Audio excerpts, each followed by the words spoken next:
My golden child sister purposely scheduled her wedding on the exact same day as mine. Our parents took her side without hesitation, and my mom just said, "You'll understand." I didn't argue or complain, I simply nodded and stayed quiet. But 10 minutes before my vows, they suddenly showed up at my venue. The second they realized where it actually was, their faces went completely pale. My name is Jenny Curry, and 6 months before the most important day of my life, my world was systematically dismantled by the person I was supposed to trust most. My younger sister, Ashley, booked her wedding on the exact same day as mine, June 14th, 2025, a date I had claimed and announced to our entire family months earlier. When I confronted her, she offered a thin, practiced smile and claimed the Jefferson Hotel only had that one Saturday left in the entire year. I called the hotel myself and discovered her words were a calculated lie, yet when I turned to my parents for support, the betrayal cut even deeper. My mother looked me in the eye and said that I would simply have to understand because Ashley's wedding was the one people would actually talk about. She was right about that part, though the reality of that day would eventually leave her breathless and pale, staring at a truth she never bothered to acknowledge. 10 minutes before I was set to walk down the aisle, my parents rushed into my venue late and disheveled, still dressed in the formal black tie attire they had worn to Ashley's high society reception across town. They arrived expecting to find me in some cramped, dreary hospital side room, pitying the daughter they thought had settled for a life of small things. But when they pushed through the heavy oak doors, my father lost all color in his face and my mother stopped dead in her tracks. They had no idea what I had actually planned, just as they had no idea who I had truly become in the years they spent looking past me. The day Ashley announced she was hijacking my wedding date, I was in the middle of a grueling medication pass on the second floor of the pediatric intensive care unit. It was 7:15 p.m. in the West Wing, and I had 3 patients under my watch: a 4-year-old recovering from cardiac repair, a 7-year-old fighting bacterial meningitis, and a 6-year-old drowning victim kept alive by a ventilator. My phone buzzed incessantly in my pocket, but I ignored it because protocol dictates that when you are drawing up morphine, the world outside those glass walls ceases to exist. Only after I signed off the charts and stepped into the quiet of the supply room did I check the family group chat. There were 47 missed messages. I scrolled past the glossy engagement photos of Ashley and Trevor, her hand extended to show off a diamond that caught the light perfectly, and then I saw the text that made my hands go cold. Wedding date, June 14th, 2025. It was the same date I had put a $2,500 deposit on back in September. My coworker Kesha noticed my expression and asked if I was okay, but my voice felt like it was coming from miles away as I lied and told her it was just family stuff. My hands were shaking too much to trust my own math, so I asked her to double-check my doses. That entire night shift, I was haunted by the memory of Ashley's face at Christmas dinner and the way her smile had tightened when I first shared my plans. I realized then that it wasn't a mistake. Ashley didn't forget, Ashley took. I drove home at 7:03 a.m. to the modest one-bedroom apartment in Ravenswood that I shared with Sam. He was likely already asleep after his 48-hour shift at the firehouse. We were 2 people who lived our lives in the margins, understanding that the work mattered more than the recognition. I sat in my car staring at nothing, thinking about a little girl named Mia I had cared for years ago. I remembered manually bagging her at 3:47 a.m. when her oxygen levels plummeted, squeezing air into her lungs and begging her to stay with me while her mother gripped my hand so hard my fingers went numb. Mia survived because I didn't give up. I realized in that moment that I had spent my entire life making myself smaller so Ashley could shine brighter, but I was done shrinking. I went upstairs and woke Sam. When I told him Ashley had taken our date, he sat up fully awake, knowing immediately that it wasn't an accident. He asked me what I was going to do, and I looked at this man who had spent 14 years running into burning buildings. I told him I was keeping our date and getting married exactly where we planned. He took my hand and told me we would make it count.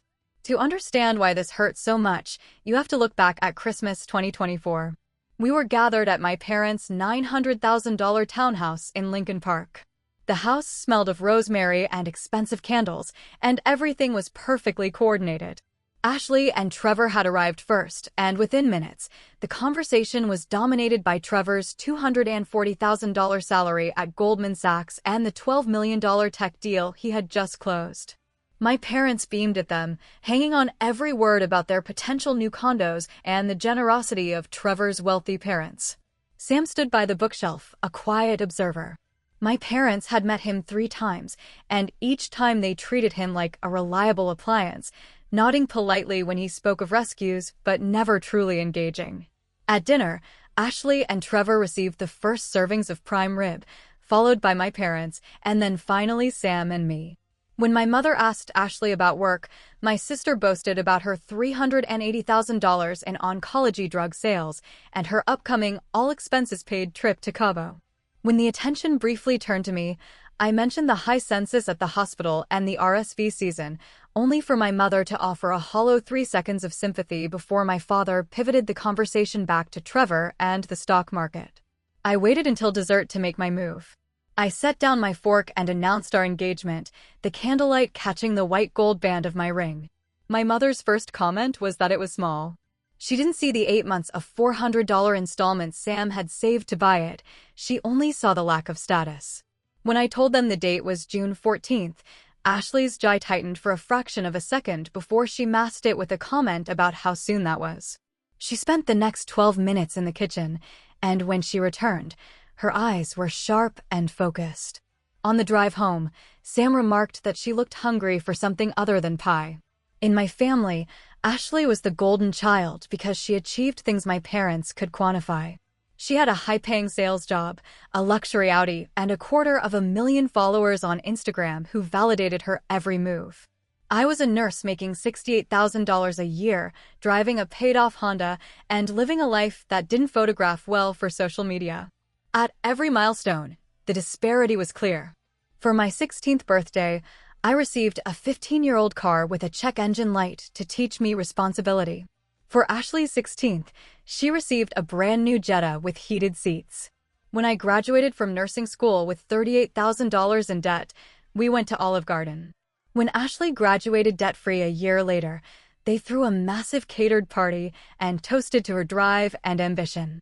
I spent my summers at the family lake house sleeping on a pull-out couch while Ashley had the master suite. I watched from the kitchen window while my father took her out on the boat, bonding over things they both understood. My uncle once tried to comfort me by saying my parents just didn't know how to talk about what I did because saving lives was too big and scary for them. Ashley sold things, and sales made sense to them. My life consisted of 18-hour cycles of scrubs, medication drips, and vending machine dinners. I spent my nights bringing blankets to grieving parents and watching monitors so children could breathe. There were no Instagram likes for the work I did, and my parents rarely called to ask about it. They lived in Ashley's world of highlights and bonuses. They didn't understand that while Ashley was booking a ballroom to spite me, I was busy saving the very people who would eventually give me a wedding they could never have dreamed of. I had a plan, and for the first time in 31 years, I wasn't going to be the one standing in the shadows. I was going to let them have their black tie event, while I prepared for a ceremony that would change everything they thought they knew about me. I stayed with those children all night, a silent guardian in a room filled with the rhythmic hum of life-sustaining machines. The boy stabilized around midnight, his breathing finally finding a steady cadence, while his sister returned from emergency surgery at 2 a.m. I monitored her vitals every 15 minutes, my world shrinking down to the glow of a heart rate monitor. At 11 p.m., my phone had buzzed with a group text, a series of glossy family photos from the Thanksgiving dinner I was missing. Everyone was gathered around a perfectly roasted turkey, smiling for the camera in the warmth of my parents' home. My mother's message read, "Missing Jenny, but we understand work comes first for her." The subtext was a serrated blade. It screamed that Ashley would never miss a holiday, that Ashley had her priorities straight, and that Ashley knew what truly mattered. I was standing at a bedside adjusting a ventilator, keeping a 4-year-old alive while my family ate pie and judged my absence. At 11:45 p.m., my Thanksgiving dinner was a 99-cent vending machine turkey sandwich. The bread was dry, the meat was processed, and it stuck in my throat like the realization that I would never be enough for them. When that little girl's mother hugged me at 2:37 a.m., sobbing that I had saved her baby, the weight of my exhaustion felt like a badge of honor. I went home at 7:03 a.m. to find that Sam had saved me a cold plate of turkey and mashed potatoes. He had worked his shift at the firehouse too, and we ate together in a weary, comfortable silence that my family could never provide. My mother didn't call for 3 days, and when she did, she spent 38 minutes detailing Ashley's latest promotion before briefly asking if my Thanksgiving was busy. I had stopped expecting equal treatment years ago, but there is a profound difference between accepting your parents' favoritism and watching them actively choose your sister's wedding over your own. One is a quiet resignation, the other is a calculated betrayal. I met Sam 5 years ago during an apartment fire in Wicker Park. He was on the medic unit that brought in an 8-year-old girl suffering from severe smoke inhalation. He stayed with the family while I stabilized her, and at 3 a.m., he looked at me and told me I was really good at what I did. He understood the missed holidays and the heavy burden of keeping people breathing. When he proposed in 2024, my mother's first question wasn't about our happiness, but about the size of the ring. When I told her it was perfect, she immediately pivoted to talking about Ashley's boyfriend, Trevor, and his career in finance. Sam asked me later if they ever actually heard me when I spoke. Not in a long time, I replied. The true breaking point arrived on January 18, 2025. I was restocking supply carts when the group chat exploded with 47 messages. Ashley was engaged, and her wedding date was set for June 14, 2025. She claimed the Jefferson Hotel had only that one Saturday open, and they had to jump on it. My hands went cold as I typed out that June 14th was my date, the date I had announced at Christmas, with a deposit already paid. Ashley's response was a masterpiece of gaslighting. She claimed she thought my date was just tentative since I hadn't sent out official save-the-dates yet. My mother chimed in, dismissively suggesting we work it out, as if I were fighting over a borrowed sweater rather than the most important day of my life. I called Ashley directly, but she refused to budge, claiming she couldn't unbook a prestigious venue like the Jefferson just because I had picked a less flexible location. When she told me that the $15,000 difference in our deposits was the difference between our budgets, I realized there was no reasoning with her. My parents were no better. My father insisted no one was taking sides, while my mother delivered the devastating blow. Ashley's wedding was a business opportunity for the family. Trevor's parents were well-connected, and my father's dealership could benefit from the social exposure. They told me to be realistic and pick another date because Ashley's wedding was the one people would actually talk about. They told me I was independent and didn't need them the way Ashley did, effectively punishing me for my own strength. 3 days later, I saw Ashley's Instagram story from the Jefferson Hotel, tagged with #blessed. That was the moment I stopped asking for permission. I locked in my date with our wedding planner and went silent. From February through May, the group chat became a shrine to Ashley's wedding.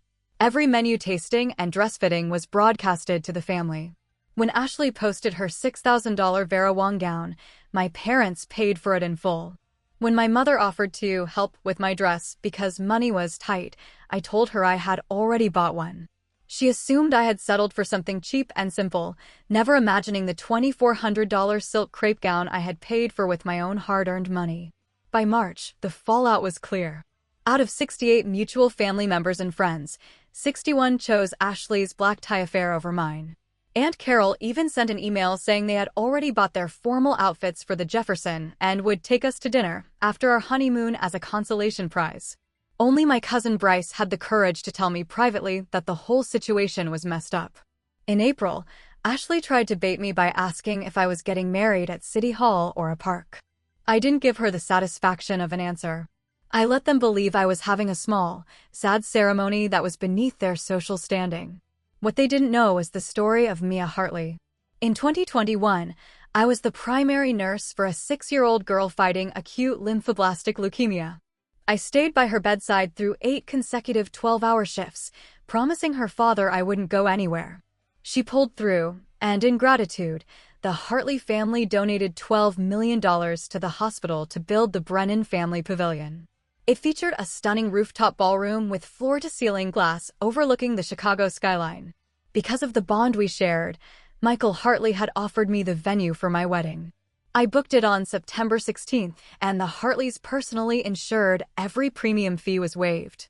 My guest list was a reflection of a life well lived: fire department brass, hospital board members, donor families, and the families of children I had saved. These were people who understood sacrifice. The hospital foundation even arranged to live stream the ceremony and set up a fundraiser for pediatric cancer research in lieu of a registry, promising to match the first $50,000. I kept all of this from my family. I let them think I was nothing while I planned an event that would bring the city to a standstill. Meanwhile, Ashley's wedding was a $120,000 production with a 12-piece orchestra and a celebrity wedding planner. My parents stretched their finances to the breaking point to fund her ego. At the rehearsal dinner on June 13th, which I wasn't invited to, my mother posted photos celebrating her beautiful daughter. I saw them while working a night shift, my eyes stinging not from tears, but from the sterile hospital air. A week before the wedding, my mother told me they would come to my ceremony for 45 minutes before rushing to the Jefferson for Ashley's photos. I told her I understood, knowing her reasonable daughter was about to show them a reality they weren't prepared for. June 14th arrived with a calm that surprised me. I got ready in a complimentary hotel suite with my bridesmaids, 4 nurses, and Sam's sister. No chaos, no drama, just the quiet support of women who had seen me at my strongest. Mia Hartley, now 8 years old and cancer-free, arrived in her flower girl dress, looking like the miracle she was. By 1 p.m., the street outside the pavilion was lined with fire trucks and an honor guard in their dress uniforms. An ABC 7 News van was parked nearby, ready to cover the story of the first wedding in the new pavilion, a Heart of the City segment about first responders and the nurse who saved the donor's daughter. The ballroom was filled with the city's elite, from the fire chief to the hospital CEO. My parents' seats in the third row remained empty as the clock ticked toward 2 p.m. At 1:42 p.m., my mother texted that they were stuck in traffic, a predictable result of prioritizing their appearance for Ashley's event. I didn't care. I had Fire Chief Martinez waiting to walk me down the aisle, the man who had carried me out of a burning building years ago. As I stood ready, I watched through the window as my father's Cadillac finally pulled up to the valet stand, joining a line of luxury vehicles they never expected to see at my simple wedding. My parents stepped out, looking for a sad little chapel, but instead, they were met by a phalanx of dress uniforms and news cameras. They were late to the one event that would finally make them see me, and I was just getting started. The flashing lights of the fire chief's department vehicle and 8 firefighters standing in rigid, dress uniform precision formed an honor guard that my parents never expected to see. As my mother stepped out of the car, she was a vision of high society perfection in a floor-length gown and expertly styled hair, looking utterly bewildered by the spectacle before her. My father, dressed in a tuxedo intended for Ashley's black tie reception rather than my simple wedding, handed his keys to the valet and followed her toward the entrance.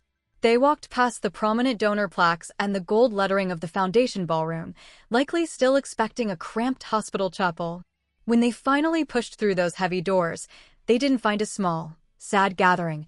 They found a masterpiece of glass, light, and the Chicago skyline. The ceremony was already in progress, led by Father Ollie, the fire department chaplain. My parents were led to their seats, not in the front row, which was reserved for the city's true pillars, but in the third row. My father's face turned the color of old paper as he scanned the room, recognizing the very people he had spent years trying to network with: Alderman Washington, Fire Chief Martinez, and Dr. Catherine Reynolds, the hospital CEO. My mother's hands shook as she opened the program and read the words, "Wedding of Jenny Curry and Samuel Brennan, benefiting the Pediatric Cancer Research Fund." Her phone remained silent in her lap, but miles away, Ashley was already frantic, texting that everyone at her own venue was ignoring her to watch my wedding live stream. At 2:14 p.m., the music shifted to Pachelbel's canon, and the room stood in a wave of genuine reverence. My bridesmaids led the way, followed by 8-year-old Mia Hartley, a cancer survivor who walked down the aisle in a white dress with a pink ribbon, scattering petals for the woman who had stayed by her side through her darkest nights. When I finally appeared, arm in arm with Fire Chief Martinez, I didn't look at my parents. I kept my eyes on Sam. I saw the shock and shame on my parents' faces in my periphery, but I moved past them toward the man who had never asked me to be smaller or quieter. During our vows, the air in the ballroom felt thick with a reality my parents had long ignored.